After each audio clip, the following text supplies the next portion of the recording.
Video को like कर सकते हैं। तो मूवी का स्टार्ट होता है और हम जनरल को देखते हैं जहाँ उसकी वाइफ काफी मुसीबत में होती है। वो काफी डरी होती है और जोर जोर से जनरल को आवाजें लगा रही होती है। असल में उसके पीछे एक मॉन्स्टर पड़ा हुआ था और ये मॉन्स्टर असल में मरमिड मॉन्स्टर होता है जो कि जनरल की वाइफ को पकड़ लेता है और उसे अपने साथ पानी में ले जाता है। जहाँ पानी में ले जाने के बाद वो उसे खा लेता है और अब ये देखकर जनरल को काफी गुस्सा आता है, इसीलिए वो अपने बड़े से रॉड को उस मॉन्स्टर पर फेंकता है। लेकिन तभी जनरल की आँख खुल जाती है और उसे पता चलता है कि अभी जो कुछ उसने देखा वो उसका ड्रीम था। असल में जनरल की वाइफ को काफी पहले मरमेड की फैमिली ने मार दिया था। इसके बाद जनरल अपनी वाइफ की मौत का बदला लेने के लिए उसी मरमेड को ढूंढने के लिए निकल जाता है। असल में वो शिप में खड़ा होकर मरमेड को ढूंढ रहा होता है और तभी मरमेड उसे नजर भी आ जाती है, इसीलिए वो अपने साथियों को मरमेड पर हमला करने के लिए कहता है। लेकिन हैरानी वाली बात तो ये होती है कि जनरल के अलावा और किसी को भी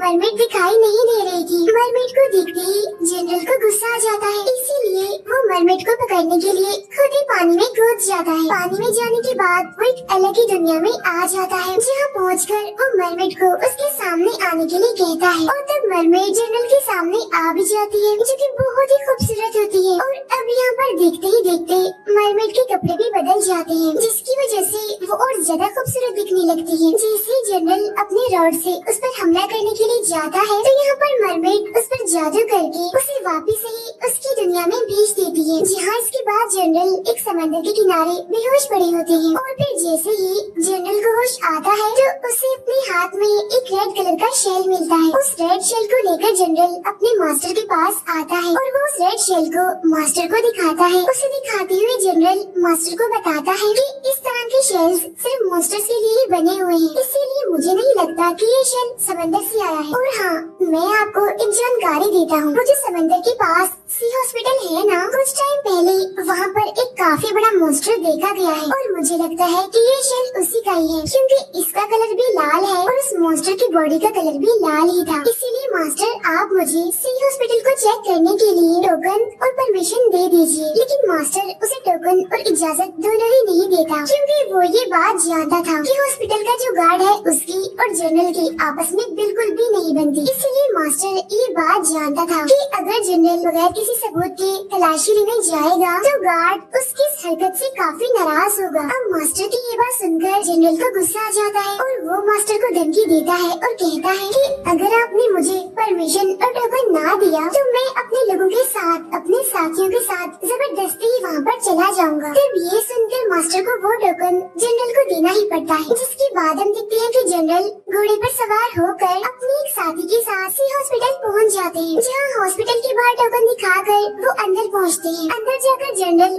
उस गार्ड को वो टोकन दिखाता है और कहता है कि मैं आपके इस हॉस्पिटल को चेक करना चाहता हूँ, इसकी जांच करना चाहता हूँ। तब ये सुनकर गार्ड अपने सिपाहियों को जनरल के साथ भेज देता है इस पूरे हॉस्पिटल को दिखाने के लिए, जहाँ पर जनरल एक सोल्जर से कहता है कि तुम मुझे उस मॉन्स्टर के पास ले जाओ, यानी जिसकी बॉडी लाल है और जिसे रेड मॉन्स्टर कहा जाता है। तो वो सिपाही ऐसा ही करता है, वो जनरल को रेड मॉन्स्टर के पास ले जाता है। रेड मॉन्स्टर के पास आने के बाद जनरल देखता है कि मैजिकल वर्ड्स के जरिए, मंत्रों के जरिए इस मॉन्स्टर को बेहोश करके रखा गया है और उसकी बॉडी पर सेम वैसे ही रेड शेल्स भी थे। अब उसे देखने के बाद वो सब वहाँ से वापस आ जाते हैं, जहाँ जनरल की साथी उसे कहती है कि 3 दिन के बाद आपकी फैमिली और आपके 4 फादर्स की प्रे होने वाली है, तो शायद इसी वजह से वो मरमेड आपका ध्यान भटकाना चाहती है ताकि आप अपनी फैमिली की मौत का बदला ना ले सके। लेकिन जनरल इस बात को मानने के लिए साफ इनकार करता है। तो तब इस वजह से जनरल की साथी उसे पूछती है कि अगर ऐसा नहीं है तो आपने उस दिन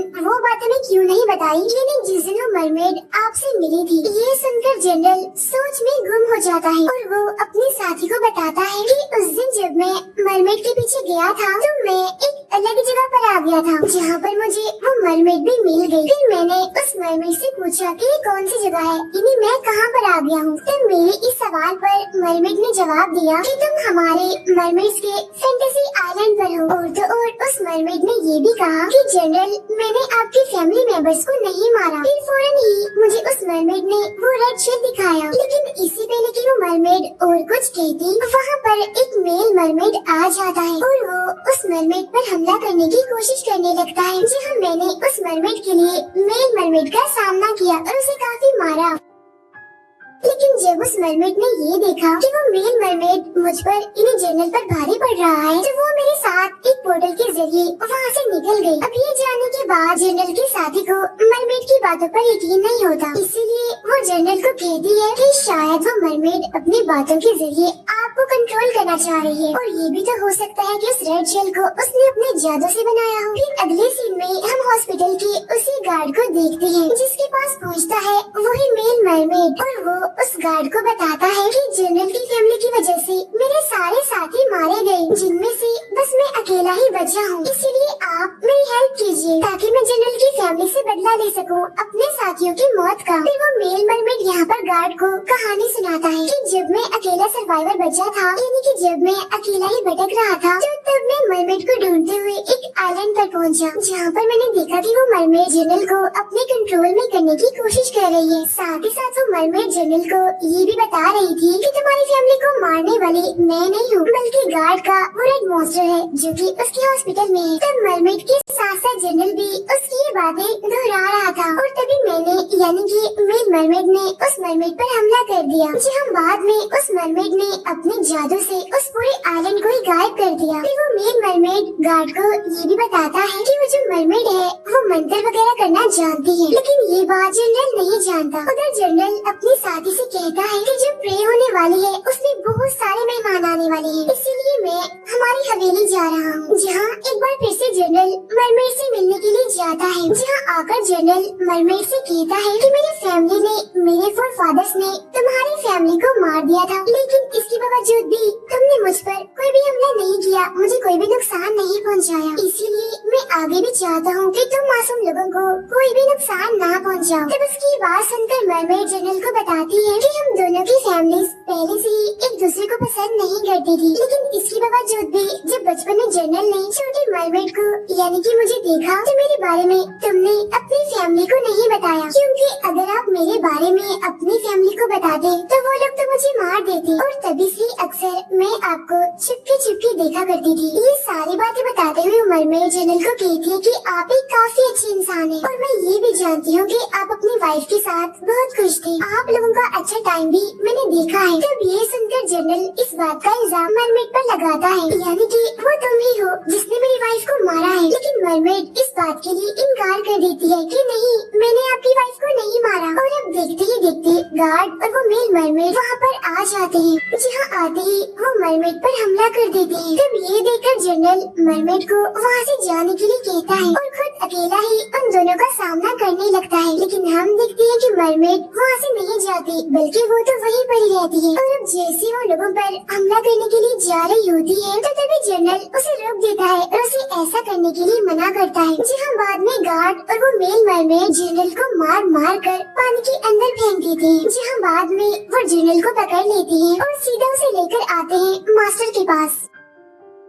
यहाँ मास्टर जनरल पर काफी गुस्सा करता है, वो उससे काफी नाराज होता है और कहता है कि तुम्हारी फैमिली ने, तुम्हारे फोरफादर्स ने हमेशा ही राजा का साथ देने का वादा किया था, लेकिन तुम क्या कर रहे हो, उस मरमेड की वजह से बार बार गलतियाँ कर रहे हो। तो तब यहाँ पर गार्ड जनरल को सजा देने का आइडिया मास्टर को बताता है। तब उसके आइडिया को मानते हुए जनरल को समंदर के किनारे बांध दिया जाता है रस्सियों की मदद से, और वो भी काफी मजबूती से। जहाँ उसे बांधने के बाद रस्सियों को काफी जोर से खींचा जाता है, और जब तक जनरल बेहोश न हुआ वो उसकी रस्सियों को खींचते ही रहे। फिर कुछ देर के बाद वहाँ पर कुछ लोग आकर जनरल को मारने लगते हैं, और जब इस बात का पता मरमेड को लगता है तो वो फौरन ही जनरल को बचाने के लिए वहाँ पर आ जाती है। फिर वो मरमेड जनरल को अपने साथ ले जाती है अपनी दुनिया में, जहाँ बाद में वो उसके सारे जख्मों को अपने अंदर ले लेती है। तब ऐसा होते ही जनरल तो ठीक हो जाता है, लेकिन वो सारे चोटें, सारे जख्म मरमेड की बॉडी पर आ जाते हैं। जैसे जनरल को होश आती है तो वो उठता है और मरमेड के पास जाता है। वो उसकी बॉडी को देखता है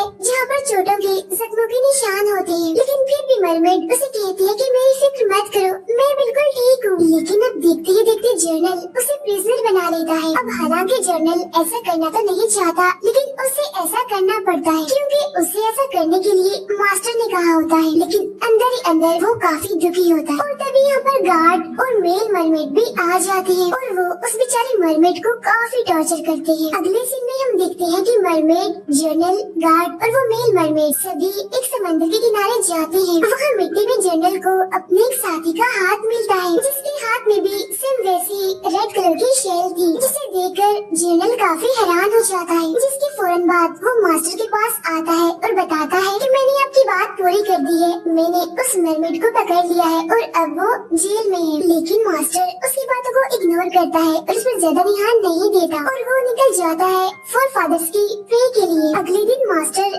जनरल को एक अकेले कमरे में लेकर जाता है, जहाँ जाकर वो उसे कहता है कि ये वो जगह है जहाँ पर तुम्हारी फैमिली मेंबर्स और फोर फादर्स दफन है, इसीलिए आज उनके सामने तुम्हें सच बोलना होगा। जहाँ वो जनरल से पूछता है कि क्या तुम मरमेड को पहले से जानते थे, यानी कि बचपन से। तब यहाँ पर जनरल उसे बताता है कि हाँ, बचपन में मैंने उस मरमेड को देखा था, लेकिन मैं ये नहीं जानता था कि आखिर वो कौन है। इसके बाद मास्टर जनरल को बताता है कि सिर्फ तुम्हारी फैमिली के लोग ही मरमेड को मार सकते हैं, क्योंकि सिर्फ तुम लोगों के पास ही वो पावर है जो किसी और के पास नहीं है, और वो पावर तुम्हारी रॉड के आगे लगी हुई है जो कि ब्लू कलर की है। असल में मरमेड के दिल के पास एक हार्ट प्रोटेक्शन लगा होता है और उस प्रोटेक्शन को सिर्फ उस रॉड से ही तोड़ा जा सकता है, और जैसे ही वो प्रोटेक्शन टूटेगी तो वैसे ही मरमेड की आंखों से आंसू आएंगे, और मरमेड के आंसू में इतनी पावर है, इतनी ताकत है कि उसकी मदद से कोई भी इमोर्टल हो सकता है या फिर जवान हो सकता है। लेकिन तभी दूसरी तरफ हम देखते हैं कि वो मेल मरमेड सिर्फ यही बात गार्ड को बता रहा होता है। तब ये बात सुनने के बाद गार्ड उसके खाने में जहर मिलाकर उसे जान से मार डालता है, ताकि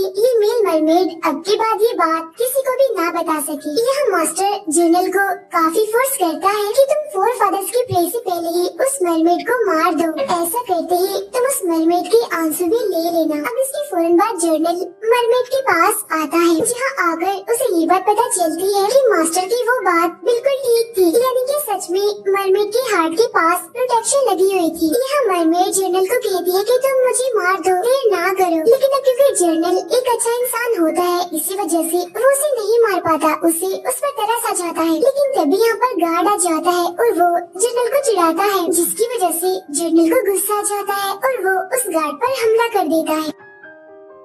अगले ही सीन में हम देखते हैं कि जनरल मास्टर के पास आता है और वो उसे रेड शेल दिखाते हुए कहता है कि ये रेड शेल मुझे हमारे साथी के हाथ में से मिला है। इससे ये बात साबित होती है कि मरमेड मासूम है, इनोसेंट है, यानी कि उसने किसी को भी नहीं मारा, वो बेकसूर है। ये सुनने के बाद मास्टर गार्ड को जेल में बंद करवा देता है, लेकिन इसके बावजूद भी मास्टर जनरल को काफी फोर्स करता है कि चाहे जो भी है तुम मरमेड के आंसू लेकर आओगे और मुझे दोगे, फिर चाहे वो मरमेड क्रिमिनल हो या फिर ना हो, मुझे बस चाहिए तो मरमेड की आंसू। अब जैसे मास्टर वहाँ से चला जाता है तो उसके जाने के बाद जनरल मरमेड को आजाद कर देता है, उसे खोल देता है। ऐसा करने के बाद वो फौरन ही मरमेड को पानी में डाल देता है। पानी में जाते ही मरमेड बिल्कुल ठीक हो जाती है। इसके बाद जनरल मरमेड को बताता है कि मैं आंसू वाली बात के बारे में पहले नहीं जानता था, इसीलिए प्लीज अगर मैंने तुम्हें हर्ट किया हो तो मुझे माफ कर देना। अब यहाँ पर मरमेड जनरल के सामने एक ऑफर रखती है कि तुम अपनी पूरी फैमिली को लेकर मेरे आइलैंड पर आकर रह सकते हो, लेकिन जनरल इस बात के लिए इनकार कर देता है और कहता है कि नहीं, मैं अपनी मदद खुद करना जानता हूँ और मैं अपनी हेल्प खुद ही करूँगा। इसके बाद वो दोनों उस हॉल में आ जाते हैं जहाँ पर प्रे हो रही थी। यहाँ आकर जनरल देखता है कि गार्ड ने जनरल की पूरी फैमिली को पकड़ा हुआ है और उन्हें प्रिजनर बनाया हुआ है और वो सबको एक एक करके मार रहा था। और अब ये देखकर जनरल को गार्ड पर काफी गुस्सा आता है। जैसे वो गार्ड पर हमला करने के लिए जाता है तो तब एक बुजुर्ग जनरल को रोक देता है और कहता है कि बेटा तुम ऐसा ना करो और तुम इस मरमेड को मार दो। मैं भी तुम्हारी फैमिली का मेंबर हूँ और तुम्हारे फोर फादर्स भी हमेशा से ऐसा करते आ रहे हैं, इसीलिए अपना फर्ज पूरा करो और इस मरमेड को मार दो। साथ ही साथ वो जनरल को ये भी कहता है कि तुम्हारी फैमिली के मरे हुए लोग, तुम्हारे फोर फादर्स तुम्हें हेवन से यानी कि जन्नत से देख रहे हैं और उन्हें ये देखकर काफी दुख हो रहा है कि तुम मरमेड का साथ दे रहे हो और उसे मार नहीं रहे हो। तब ये सारी बातें सुनने के बाद जनरल उनसे कहता है कि मुझे आप लोगों को इतने सालों से धोखे में रखा जा रहा था, क्योंकि मरमेड्स हमारे दुश्मन नहीं है। हमारे फोर फादर्स मरमेड्स को अपने फायदे के लिए अपने मकसद के लिए मारते थे ताकि वो मरमेड्स के आंसू हासिल कर सके। इसके बाद वहाँ पर मौजूद सारे लोग मरमेड पर हमला कर देते हैं। इसी दौरान गार्ड भी जनरल पर हमला कर देता है, जहाँ उनके बीच लड़ाई होने लगती है। तो यहाँ जनरल की फैमिली के लोग मरमेड को मार रहे होते हैं, जहाँ मरमेड खुद को बचाने के लिए एक आदमी पे हमला कर देती है। तब ये देखकर जनरल की फैमिली का वो बुजुर्ग उसको समझाता है और कहता है कि देखो बेटा, मेरी बात गौर से सुनो, ये कोई इंसान नहीं है, ये मरमेड है, एक मॉन्स्टर है। और मॉन्स्टर किसी के नहीं बनते, ये इंसानों के सगे नहीं होते। और ऐसे ही पहले भी इन्होंने बहुत सारे लोगों को मार दिया और यही वजह है कि तुम्हारे फोरफादर्स ने इन पर हमला किया और इन्हें मार दिया। जब ये सुनकर मरमेड जनरल को उसके साथ चलने के लिए कहती है, लेकिन जनरल उसके साथ नहीं जाता और वहीं पे ही वो रुक जाता है। यहाँ वो बुजुर्ग बार बार जनरल को उकसा रहा था कि वो उस मरमेड को मार दे, लेकिन जनरल ऐसा नहीं करता और मरमेड को यहाँ से जाने के लिए कहता है। साथ ही साथ उन सभी लोगों को कहता है कि अगर किसी ने भी मरमेड को मारने की कोशिश की तो उसे मारने से पहले तुम्हें मुझे मारना होगा। तभी अचानक से गार्ड उठता है और जनरल के फोरफादर्स की कपड़ों को गिराने लगता है, जिसके बाद वो मरमेड को एक टूल देकर उसे पहनने के लिए कहता है। लेकिन जनरल उस मरमेड को ऐसा करने से यानी कि उस टूल पहनने से मना करता है, लेकिन मरमेड जनरल की एक नहीं सुनती और उस टूल को पहन लेती है, जिसके बाद वो खुद को चेंज में बंद कर लेती है। अब इस वजह से वो काफी दुखी हो जाती है और बताती है कि सारी मरमेड्स अपनी जिंदगी में सिर्फ एक बार ही आंसू जमीन पे गिरा सकती हैं, और जब मरमेड्स अपने आंसू जमीन पे गिराती है तो उसके बाद वो कभी भी इंसान का रूप नहीं ले सकती, जहाँ बाद में वो हमेशा के लिए मरमेड मॉन्स्टर बनकर ही रहती है। ऐसा कहते हुए मरमेड अपने आंसू जमीन पे गिरा देती है। इसके बाद हम देखते हैं कि जनरल वहाँ से जाने लगता है, लेकिन तभी अचानक से गार्ड उस पर हमला कर देता है। और जब इस बात का एहसास मरमेड को होता है तो वो वहाँ पर आ जाती है गार्ड का सामना करने के लिए, जनरल को बचाने के लिए। यहाँ आते ही वो गार्ड को काफी बुरी तरह से मारने लगती है, लेकिन तभी यहाँ पर मास्टर आ जाता है और वो मरमेड को धमकी देता है कि अगर तुमने गार्ड को मारा तो मैं तुम्हारी पूरी फैमिली को ही खत्म कर दूंगा। लेकिन मरमेड उसकी एक नहीं सुनती और गार्ड को फाइनली वो मार डालती है। अब यहाँ पर हमें फ्लैशबैक का एक सीन दिखाया जाता है, जहाँ पर हम देखते हैं कि गार्ड पहले ही मर चुका होता है और जो गार्ड के रूप में होता है वो असल में वो मेल मरमेड होता है। इसके बाद हम देखते हैं कि मरमेड जनरल को वहाँ से निकाल कर किसी समंदर के किनारे ले आती है और वो जनरल को बेहोशी की हालत में और जख्मी देखकर काफी परेशान हो जाती है। वो इतनी दुखी हो जाती है कि जोर जोर से वो रोने लगती है। इसके बाद वो अपने सारे पावर्स जनरल को देकर खुद बिल्कुल खत्म हो जाती है। उधर हम देखते हैं कि मास्टर के पास मरमेड का एक आंसू होता है और अब जैसे ही वो उसे इस्तेमाल करने के लिए जा ही रहा होता है तो तभी वहाँ पर उसे रोकने के लिए जनरल पहुँच जाता है। अब उसे देखकर मास्टर उसके पैरों में गिर जाता है और उसे माफी मांगता है, लेकिन वो यहाँ पर चालाकी से उसके दिल के पास वार करता है। लेकिन मरमेड की पावर्स जनरल के अंदर होने की वजह से वो मास्टर जनरल को कोई भी नुकसान नहीं पहुँचा पाता और अब ये देखकर मास्टर काफी हैरान हो जाता है। अब इसके बाद हमें यहाँ पर ये बात पता चलती है कि असल में ये इंसान मास्टर नहीं होता बल्कि ये होता है रेड मॉन्स्टर, जिसने मास्टर के साथ साथ जनरल की फैमिली को भी मार दिया था। यानी कि वो मरमेड बिल्कुल सही कह रही थी। यहाँ वो रेड मॉन्स्टर जनरल को बताता है कि असल में मैं गार्ड के साथ मिला हुआ था और हम दोनों ने मिलकर ये फैसला किया था कि रेड मॉन्स्टर बनेगा वो मास्टर और बाद में गार्ड बनेगा जनरल। अब ये सारी बातें सुनकर जनरल को काफी गुस्सा आ जाता है। इसी वजह से वो रेड मॉन्स्टर पर हमला कर देता है, जहाँ इनके बीच काफी भयानक लड़ाई होने लगती है। इसके बाद जनरल अपने रॉड से रेड मॉन्स्टर पर हमला करके उसे पूरी तरह से खत्म कर देता है, जहाँ बाद में जनरल अपने फोरफादर्स के लिए प्रे करता है। और इसी के साथ ही ये मूवी यहीं पर एंड हो जाती है।